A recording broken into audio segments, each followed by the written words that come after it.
topics and opinions expressed in the following show are solely those of the host and their guests and not those of W4CY Radio, its employees, or affiliates.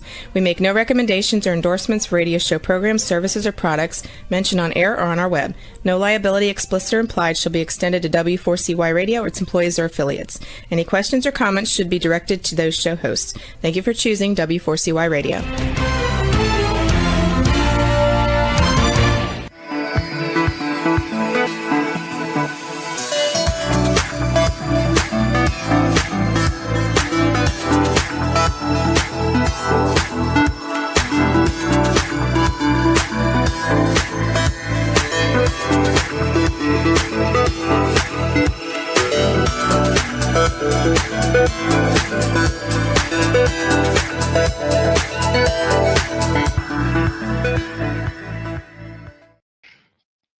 Hello and welcome to It's Your Voice, this show that hosts enriching conversations in diversity.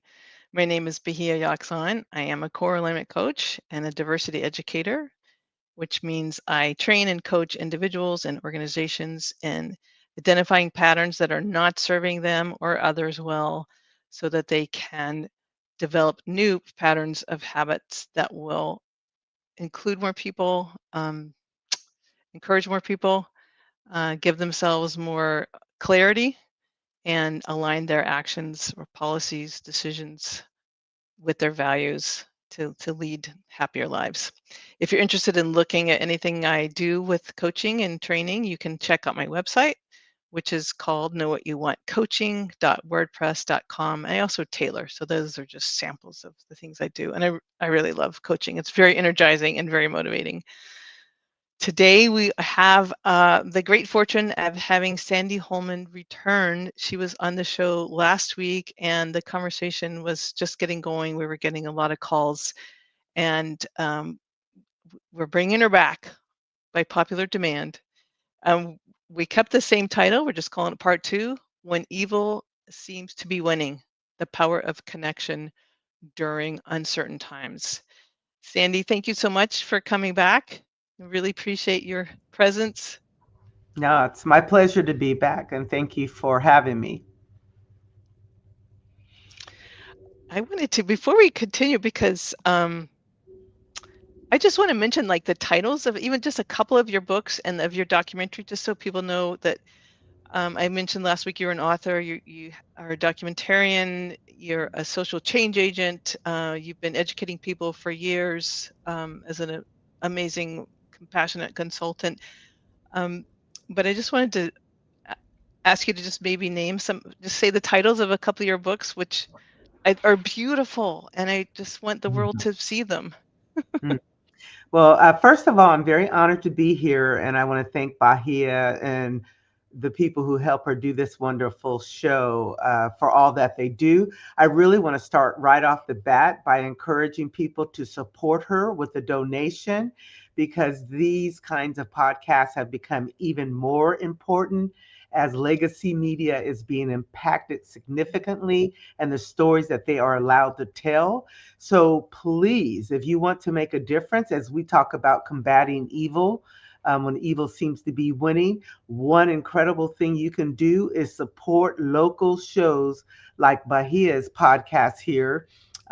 It's Your Voice, and also Davis Media Access. I'm a big fan of that group as well. So any independent media sources who are not under the auspices of corporate media in particular. So that's one thing I want to say right off the bat. I am excited to be here. I have been doing systemic change work most of my life, over 40 years plus. I've been a part of the Yolo County community as long as that, but my work has reached beyond the Yolo County community regionally, nationally, and even internationally. This work is very critical to me, and we use a paradigm for transforming individuals, communities, systems, and beyond to really start to lay the groundwork for doing systemic change work, something unfortunately we have not done. And so in many cases, we've had Band-Aid improvements, which are easily ripped off depending on the leadership that we have in our country and our world. We're seeing that as we speak. So we use books because literacy is really important, and the arts. Some of our books are Grandpa Is Everything Black Bad? That is a worldwide problem in how we see melanated or darker skin. It manifests in different ways in many countries, and it's a direct result of supremacy ideology in sculpturing how we see ourselves. We also have a book called We All Have a Heritage. So excited about that because people do all have a heritage. We're not just black or white or brown. We all have root cultures, and in fact, everyone's initial root culture is African. Before you spanned out over the world and became who you are today, your root culture is African. I have a book called Love is the Root of All People. You're not the ultimate hat, which has to do with the importance of graduating, and several others on the stove cooking, so to speak. We also write things, papers and blogs and things to make people think and to inspire them. And I have the privilege of interacting with countless people, thousands over the years, who have taught me so much, and especially my incredible interns, many of whom come from UC Davis, but many have come from all over different parts of the world. In a nutshell, that's what I do. But this topic today, when evil seems to be winning, is very important to me. And I really appreciate you, Bahia, for inviting me back to continue to talk about that. Thank you. Thank you so much, Sandy.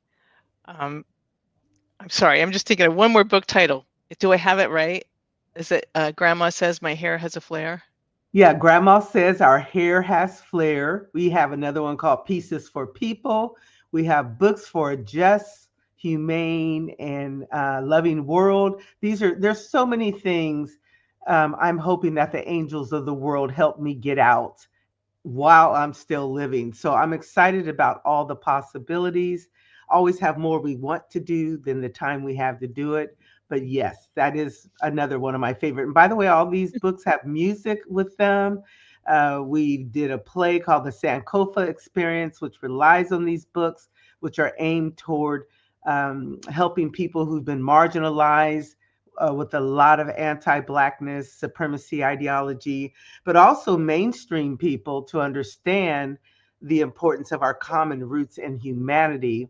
So I'm really proud of what I've been allowed to do with these tremendous youngsters, which is one of the best ways to address evil and keep your spirits up while you're doing it. That's been one of the most incredible experiences for me. So if you don't mind, Bahia, I was going to give a brief review of some of the things we talked about. Um, I have been waking up in my meditation time, which I was encouraging all of you to do. I use a prompt or book with questions. I'm going to share a couple of those later in this broadcast. I use guided meditations. I use deep breathing. You don't have to be an expert meditator to start your day getting your download for what your assignment is in your living. We talked about how everyone has an assignment based on where you're at with your health, your life, your age, your talents. All of us have an assignment to address what we're seeing today. And since we're talking about evil, it is particularly important that we be in touch with our assignment. So, one of the things we talked about that is mandatory at this time is finding some time to be absolutely still. And stillness is something that's antithegonal to what we've all been taught to do. We tend to equate busyness with production, but actually, it often leaves us in a chaotic state of mind. And when things that are happening rapid fire, that are hurting us, affecting our lives, are going on, that busyness becomes an extreme detriment. So, we talked about being still. So, I want to invite everyone right now even to take a deep breath with me, just to take a deep breath. We did it last week. This is simple. It only takes a few seconds. So everyone take a deep breath in through your nose to the count of 4. Breathe in and blow out to the count of 6. Really blow that air out of your lungs. I want to ask you to take one more. It's one of the most valuable things we can do. Take a deep breath in.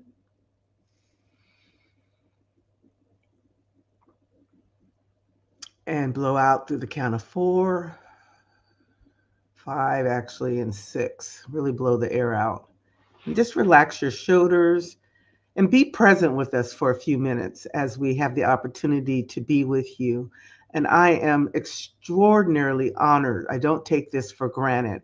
I want to start off with a disclaimer saying Sandy Holman does not have all the answers.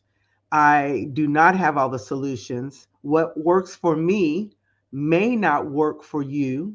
And that part of this is customizing it to yourself.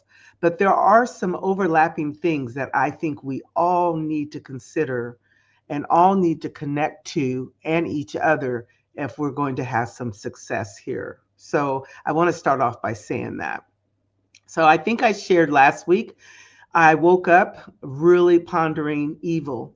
It seemed everywhere I was turning, I was hearing about evil, evil being done by leadership, by people, all over parts of the world, people starving, people not having enough water, all the things that I don't need to repeat here. And I found myself a little bit in a quandary. And during my meditative alone time, which I recommend you start in the morning before the day gets away from you. And it can be 5 minutes, 15 minutes. I've done as long as about an hour and a half, but I'll tell you what that includes. I get up and I do some prayer, whatever that means to you. Everyone has their own intentionality around their creator or not. Some of you believe in nature and love and all of that. For me, I believe in what I call God. And so I'll do some prayer. I will request from my ancestors who have crossed over to the other side that would you please download what I am supposed to be doing on this day? I'll ask God the same thing. What am I supposed to be doing on this day? Because days are going by faster and they're getting away from us. I was particularly wanting to ask this question because I have experienced, as I mentioned last week, a plethora of deaths. In 2026, I think we're up to 8 deaths, and these were some key people in my living, and I found it quite crushing to not even be having the chance to properly address each person as they crossed over. There's things I like to do that help me grieve, that help me have closure, that help me stay the course. And also, being challenged with various health challenges, I was reminded that how critical this centering time where you're being still in the morning and taking care of yourself is critical. So I pray. I make sure I have a reasonably healthy meal. I go for a walk. I watch something positive. I ask for the download for the day. What's my assignment for today? I actually will spend some time reflecting on that. And then I make a list for myself of things intentionally that I would like to accomplish. I want to encourage each of you to do the same. It is centering. Just taking a couple deep breaths brings me back to myself. I've had some miraculous downloads, I put in quote, come to me. My documentary, The Cost of Darkness, came out of this time. My books mostly have come out of this time. The music that accompanies those books has come out of this time. Ideals for not feeling overwhelmed with life has come out of this time alone. So, one of the biggest things you can do when evil seems to be winning is come back to yourself. Most of us are jumping into our day. We don't really have a plan. We're going to meetings even and not knowing why we're really going to them, what's the purpose of them. We're just moving,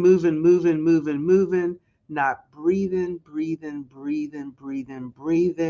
not noticing what's going on around us. So something that came out of my still time, for example, was today, every unhoused person I'm going to see, I am going to at least say hi. And in my case, because I carry around resource sheets with numbers and I usually carry around snacks and water, I am going to make sure I do that for every person on this day.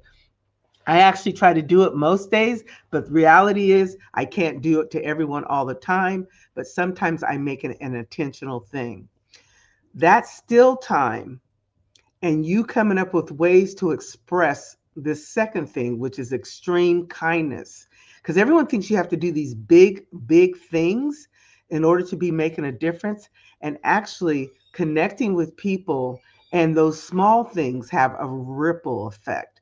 So, you in your alone time, whether you're walking or dancing through a song or listening to music, whatever your meditation experience is going to be for you, and one of my colleagues who I have tremendous respect for, her name is Andrea.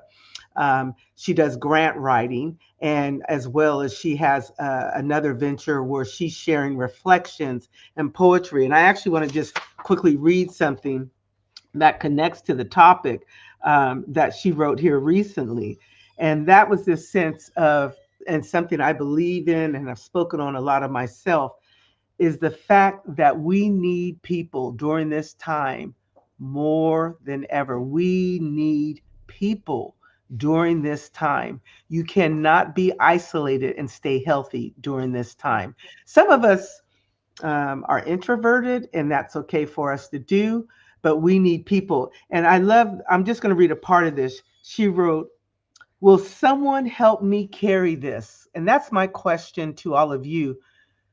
Are you allowing people to help you carry all that you're experiencing, or are you carrying it yourself? I've been in both situations, and I can tell you when I have people to help me carry things, it is, I'm not going to say it's easier, but it's much more comforting. And she wrote, "Communities become infrastructure when care moves from a feeling into action." And that's what's missing for a lot of us is we have all these feelings, but there's no action to go with it. And we can show our care for ourselves with action, giving ourselves that 5 to 15 minutes or more in the morning before the day gets away from you, being kind and helping someone who needs a jump on the side of the road or who's looking like they had a rough day, and you just run up and give them a positive affirmation card and leave before they pull you in. It's simple things like that. She says, recognition helps us become visible to one another. Trust allows us to return. Care is what happens next. Care is the meal left on a doorstep after surgery. She goes on to give a few examples. So, as we combat evil, we don't have to be doing things that impact millions of people. It's those little things, starting with ourselves, our self-care. And I'm not just talking about manicures and pedicures and facials and massage. That is all well and sublime and beautiful. I'm talking about that internal self-care where you're washing out your worries, you're addressing your anxieties, maybe your depression, maybe your sadness because someone has crossed over, or many people, like in my case, have crossed over this year alone. Maybe it's sitting still and breathing, even though it's very hard and uncomfortable for you to do because you've been in perpetual motion. So I can't say enough about that still time, because part of the assignment of that still time is overtime once you get comfortable doing it. And it may take 30 days or more for you to start being able to sit still even for 5 minutes. You will start to notice what your assignment is, because we all have an assignment. And I mentioned last week that joy, intentionally including joy in your day and in your week, is a form of powerful resistance, right? Mm-hmm. Making sure you have joy, because we've been taught that because so many people are suffering, how dare you have joy, not realizing it's part of our salve for healing ourselves so we can help those people who are suffering.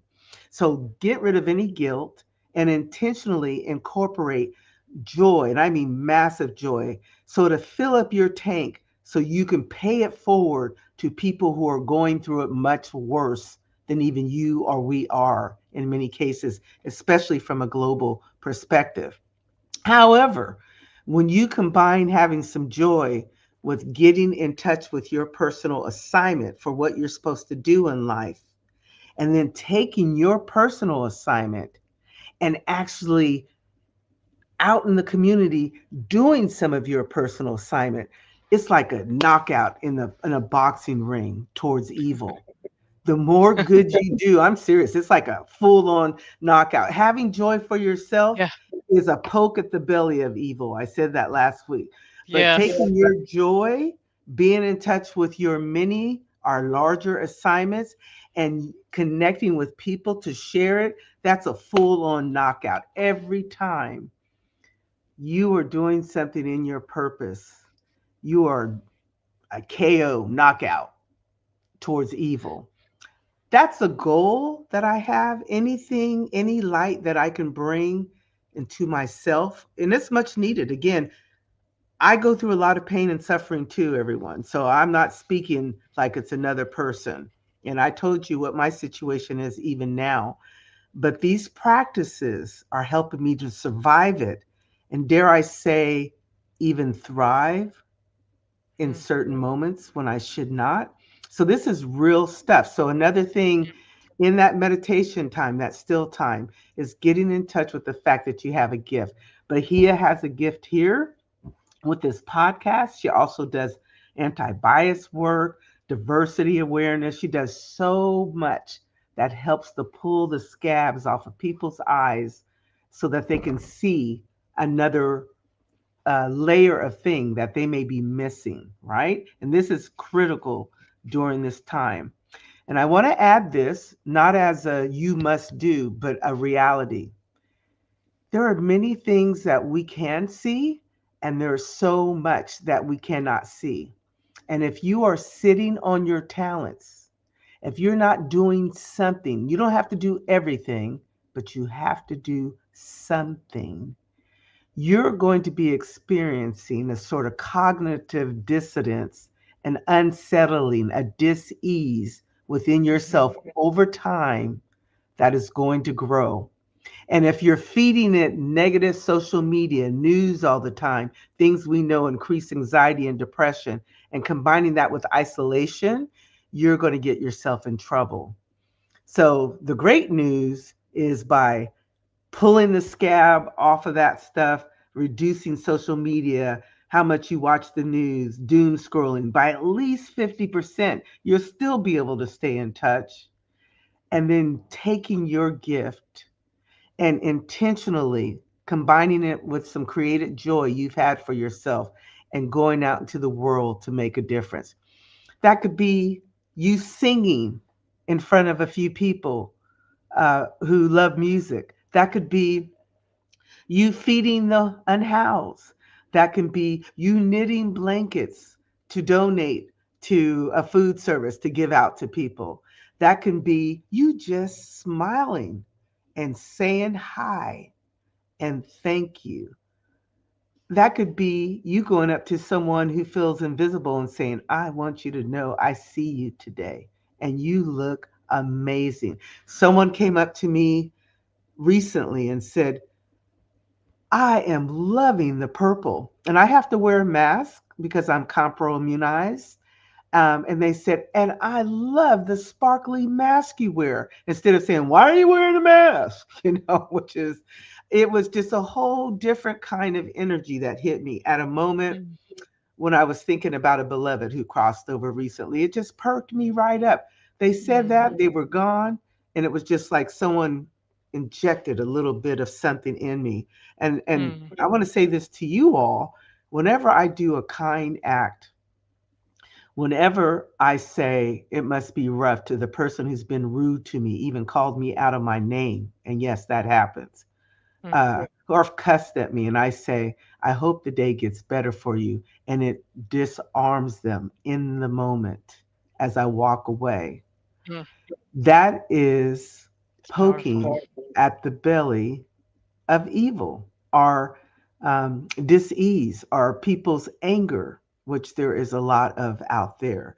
So we talked about being still, getting in touch with your assignment. Not everyone's assignment is the same size. Some people have a small assignment because they're bedridden, and maybe their assignment is just to write get well cards or I'm thinking of you cards to people. Yes, even when you are off your feet and cannot move your body, if you have a voice, that could be you speaking over a phone. I usually text about, I don't know, anywhere from 15 to 30 people a day, a positive message. I used to do it every day, but now I give myself some days off and just channel it all back toward myself, which is an okay thing to do too. But it's amazing how many texts I've gotten back saying, how did you know I needed this message at this time? I even had someone again, I gave the example of someone who was suicidal and how Kamika, who is an amazing BSU advisor, gave me pizzas. I've had the same thing from a text. How did you know I needed this text right now? I was thinking of leaving. That's actually happening more than I like to hear.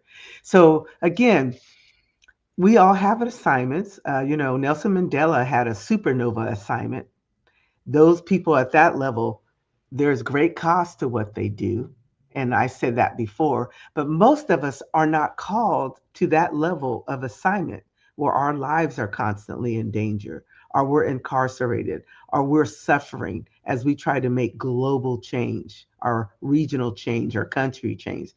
Most of us have medium or smaller assignments. So finding your assignment, and it doesn't mean forever and ever, just for now, during this particular time, is one way to connect with people and to make a difference as we're facing so much evil. Some of you have the gift of inspiration. Some of you have the gift of teaching.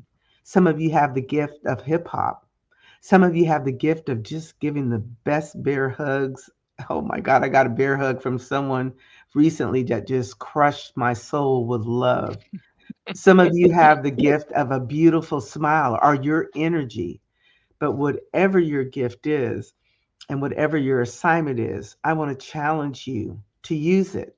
And you may be thinking, well, how's that little thing going to make a difference with all this stuff that's happening?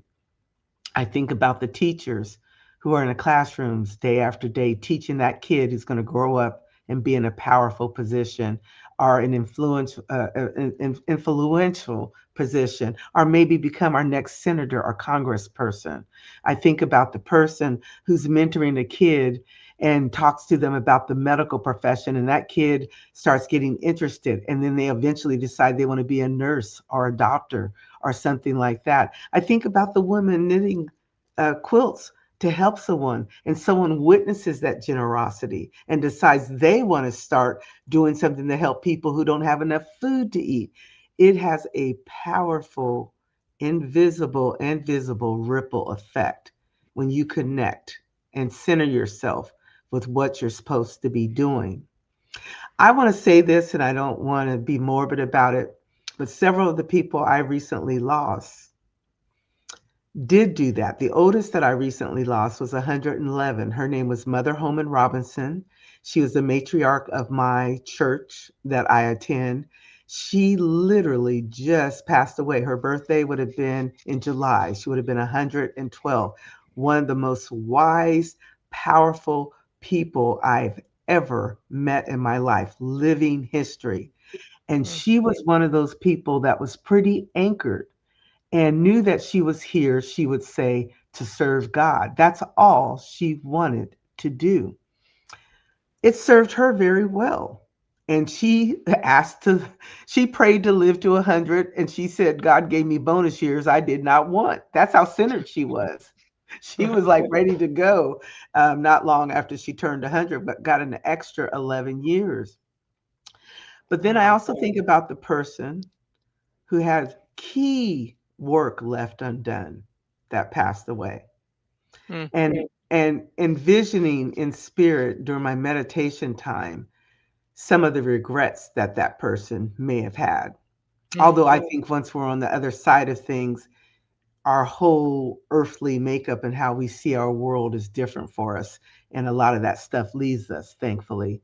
I do think there is a sense of regret that can happen as you're inching toward your potential deathbed. And I have been in situations myself wondering if I was going to get out of the hospital and had plenty of time to sober up and think. I'm thankful for those gifts. Each of you should have one where you make it out of it so you get real with yourself. Um, I want to encourage everyone as we think about combating evil to stop your random busyness. Mm. Busying ourselves with things that really do not matter. We think they do. We think the world's going to end if we don't do it, or things are going to collapse if we don't do it. Every single one of us is replaceable. Every single one of us. And having been at the deathbeds of many people in my living, not a one of them, and I mean not one, has said to me, I wish I would have worked a lot more. I wish I would have worked many more hours. They said things like, when I get out of here, and some of them didn't, I'm going to go to that baseball game I've always wanted to see in San Francisco. I'm Mm. going to slow down more and smell the roses. I'm going to spend more time with my family, which I've taken for granted. And several of those people never got out of there. That was their farewell journey. Um, if I died tomorrow, and I always feel like I'm always kind of on alert because of my health challenges, I will know I've done my best to live an intentional life. We always want a little more life if we can have it, and we always have possibly a project that we may not finish. But so many of us, based on how we're living now, would be absolutely regretful how we're whizzing through our days, trying to be everything to everyone, thinking that we are the only ones who can do what we do, seeking the latest thrill for doing something good. In other words, people pleasing and people offering to the extent where it's not healthy for you. I want to encourage you to stop that and ask yourself, if I only had, I know people have pondered this question, if I only had a week, what would I be doing? And that needs to start becoming, whatever your answer is, it needs to start becoming a part of your day. Um, Mm. Another thing we talked about is, again, I'm going to say we don't have to do everything, but we have to do something. And we also, that maximum level of self-care, but that internal self-care, which includes emotional, social, mental, and whatever spiritual means to you. There are things we can't see, but trust me, I have experienced enough in my life. I call them little miracles that have taught me that this is not it. You don't know me, and so you're going to have to take my word for it, but this dimension is not it. In fact, I've been trying to live my life more as if people are watching, because in my cultural traditions, your ancestors and your creator God are watching you and what you do. Um, and so you can ask yourself, would I do this if someone was watching? And if there are things that you are doing that you wouldn't do if someone was watching, it's probably a good idea to consider stopping those things. And that we all need people. So I have a little bit of an acronym for people. And this is Okay. one of the biggest things um, that you can do to combat evil is realizing that connecting with people by itself is a serious jab at the forces of negativity, evil, Mm. and diminishment of humanity. Because if we can be kept disconnected from each other, if we can be fighting because you're different than me, If I can hate you for some contrived reason that's been fed to me by the internet, Facebook, social media, the news, if I can keep you rolling in the nasty sauce of fear, then I have already 70% gotten towards my goal, if this was my goal, and there are people who have this goal, to collapse communities, to Mm, collapse countries, to collapse movements, to mm, collapse love. So we need people. You deciding that you're going to connect with someone is huge. So people, the P in people stands for the fact that you have a purpose and power. This is essential if you're going to fight evil or just stand up against dark forces or negativity. Uh, we have a purpose and that gives us power. Each of us has been given something that gives us power. The E stands for education and elders. We have elders who are walking libraries who can teach us so much. This is not the first time we're seeing these kinds of things. And for many different cultural groups, they have been seeing this stuff nonstop. I would say mainstream society is seeing things that maybe they haven't experienced as much as other marginalized groups have. But our elders can teach us what they did to survive and to plant seed for a different future, for a transformative future. And that E also stands for elevating others. You don't have to work hard to do this. I can just look at Bahia and say, thank you. Thank you, Bahia, for being who you are. And maybe that will elevate her a bit, maybe not. But the chance is there because I've planted that seed and I really, really mean it. And thank you, Bahia, for that. The thank O you. in people stands for only you can live your life. Own who you are and who you want to be. And I've struggled with this myself. Again, I am not absent from these things that we are talking about. These are things I've learned in my living from my elders, from ancestors, from my own life experiences on the front line. We have to own who we are. If you are a cancer patient, you have to own the fact that you have an extra obstacle to overcome, but don't give up and fight it with all your heart. If you are someone like me who's lost way too many people in her community, in her personal life, in her family, I have to own that, but decide that I'm going to be a survivor and be here as long as I can to do good and to add my light in their honor as well as mine without putting weights on myself to do that. I have to own that in order to overcome that. If you are brilliant and you're afraid to share your brilliance because you've been taught as a female to be humble, or a person of color to not speak your truth because no one cares, you've got to own that so you can circumvent that and rise to a higher place. The other P in people stands for problems. Most of us have them. And here's the good news: most of them can be solved, especially when we connect with people and work together. A lot of the problems that we think we have, we're experiencing them twice because we're worrying about them. And some of them never even come to fruition, right? We're worrying about them. And then if they do come to fruition, we're experiencing them. But most problems can be solved. And if we're getting a steady diet of negativity, and experiencing it ourselves, we can start to believe it's not if we're not connecting with people. L, my favorite, is to remember that love is a superpower. Love is the antidote towards evil. Let me say that again. Um, Love is the only reason I'm still here, along with Mm, my creator, my God. Um, I am a walking miracle. mm, Love helps me not to hate others who are even hateful towards me. Love in action splits open that evil beast mm, because it can't stand to be around anything loving. I want to say that. We give off energies and all of that. You've all been around the person that gave you chills up your back because something was off. And then you've been around people where when you're around them, something makes you feel better. They have an energy about them, a love essence coming off of them. It's a real thing, especially when you put it in action.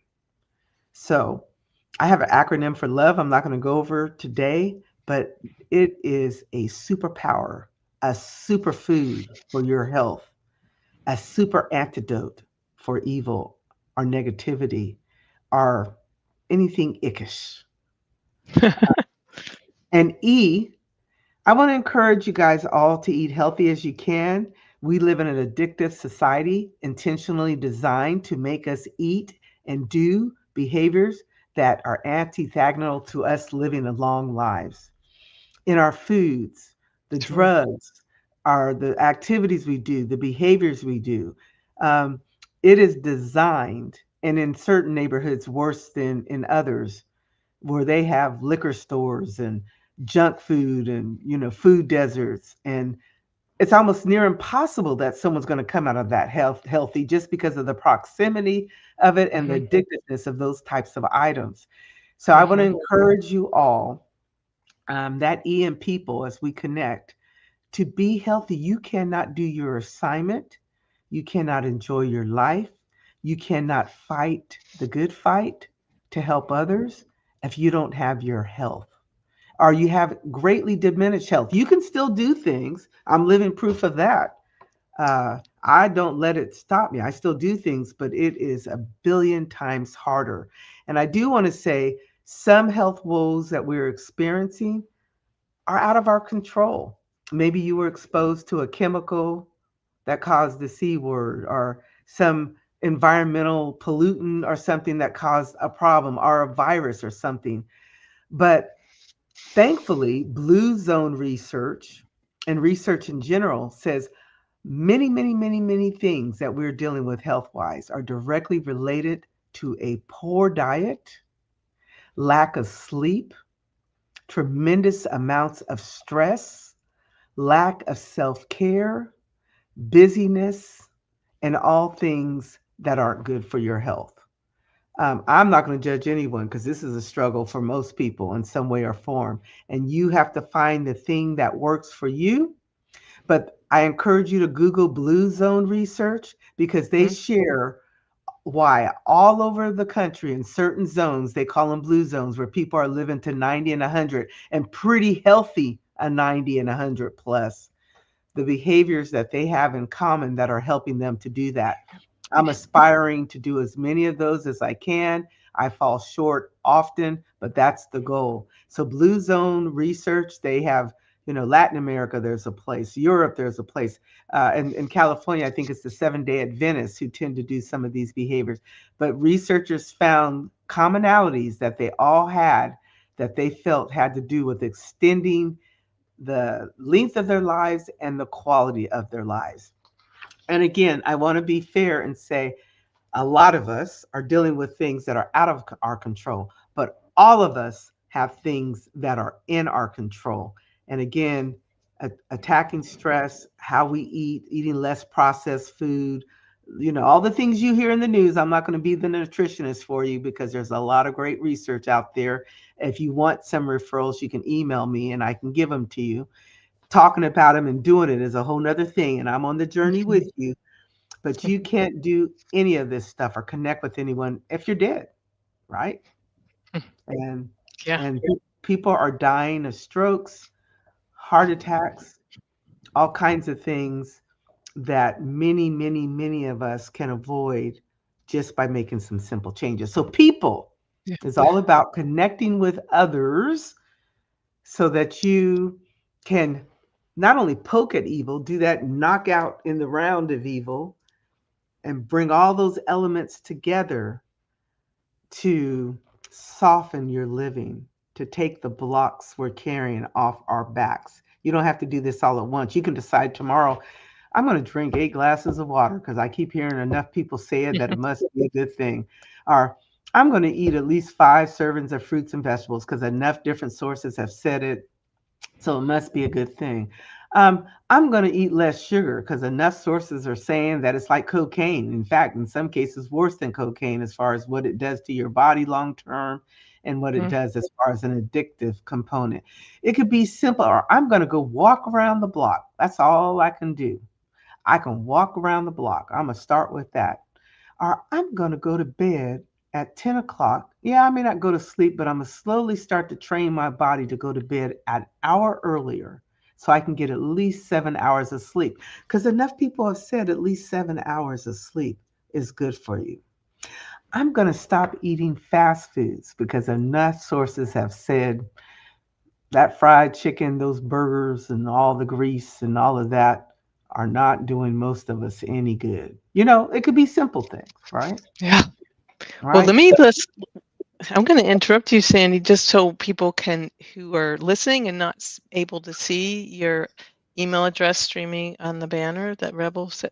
I want to let people know if you want to contact Sandy, her email is info@cultureco dash up .com. .com. It's culturecoop.com, but there's a dash between the CO and the OP.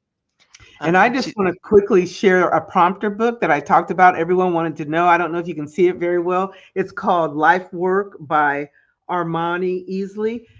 In my meditation time, sometimes I like some help, like I said, a guided meditation, but I'm going to open this book. This is a book that I recommend for everyone. It's brilliant. I did not write this book, so I'm not trying to, self whatever.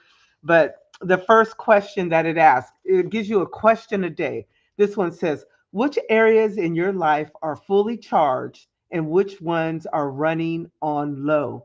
And it gives you categories like family and friends, work and school, personal growth, health, fun. And you're supposed to fill in to the degree which one is doing well, which one is not doing well, and just reflect about it. The other one is, how much time are you spending in different areas of your life? Fun, health, sleep, eating. So the book is designed to take you one page a day or a few pages a week to slowly get in touch with yourself, because it starts to ask you questions about if you could do anything and didn't have to worry about money or time, what would you do? By the time you go through this book, and he has a part two now, again, it's called Life Work by Armoni Easley. You will have discovered a lot about yourself, your assignment, what you think you're supposed to do, and so forth. And so we talked about it. A lot of people had questions about that book. Also, a couple other quick resources because I know our time is coming to an end here. I want to recommend 988 for anyone who is dealing with mental health issues. They actually are incredible. It's available nationally. If you're experiencing a crisis, a mental health crisis, or you just want to talk to someone, or even if you are feeling like you want to hurt yourself, 988 is a free resource that most people do not know about and is available to you. Sometimes we want to just talk to someone who's not someone we know. Another local resource, but also it's a national resource depending on where you live. Most states have it, is 211. You have to let them know what your jurisdiction is, your city, but they give referrals for resources. Maybe you're looking even for restaurants, or you're looking for housing support, or you're looking for counseling services, or you're looking for, places to go have fun. They do referrals on a variety of things. Those are two numbers that I highly recommend everyone have. Can you repeat them again, please? The numbers? So 988 is for just dealing with mental health issues. And by the way, we all have mental health issues at times. So there's no stigma attached to this. If you need to call and speak to someone because you're going through it, oh my gosh, please call. When I lost so many people over the years, this is not my first round of it. You bet you I was on the phone calling Neola County Hospice to talk with someone who had dealt with multiple deaths. That one session was restorative for me. Okay. So 988 is for anyone. And if you haven't had one yet, at some point in your life, you're going to have mental overwhelming issues or challenges. 988. And then 211. And in our case, you would say 211 for Yolo County. And they are also like a referral. They give you referrals, I'm looking for counseling. I'm looking for housing. I'm looking for help with ... I'm looking for restaurants. I should be careful because it's been a little bit since I've called them, but I've given it to many unhoused people. I carry these numbers and others to share with them. There's a hate number actually for fighting if you've been the victim of hate, and I'll give that to Bahia since I didn't have time to grab that as I was coming today, and maybe on another show she can show that to you. But you can go to our website and also find some additional resources on our website, and that's Culture Co-op.com. Our website is being changed, but there's basic information on there with other resources. Again, that's Culture, CULTURECO-OP.com. Sandy Holman, thank you so much. That was beautiful. And I will recommend everyone to listen to this show. Thank you for the resources, the encouragement, the inspiration, bringing the books back that people wanted to really know more about last week, and sharing the titles of your books. And I just want to say your acronym again very quickly: people, P for purpose and power, E for education, elders elevating, O for only you can live your own life, own what you are, P, problems that can be solved, L for love, superpower, E for eating healthy and healthy practices. We are out of time. Sandy Holman, I'm so grateful to you. Thank you so much. Thank you, listeners and viewers, and our wonderful engineer Rebel and our producer Dean Piper. And may we all have enriching conversations this week, and tune in next week at 8 p.m. Wednesdays, 8 p.m. Eastern Time, Talk4TV and W4CY.com. Thank you so much. Don't give up. Thank you, Bahia, for all you do. Donate Never to give up. Bahia's show. Thank you.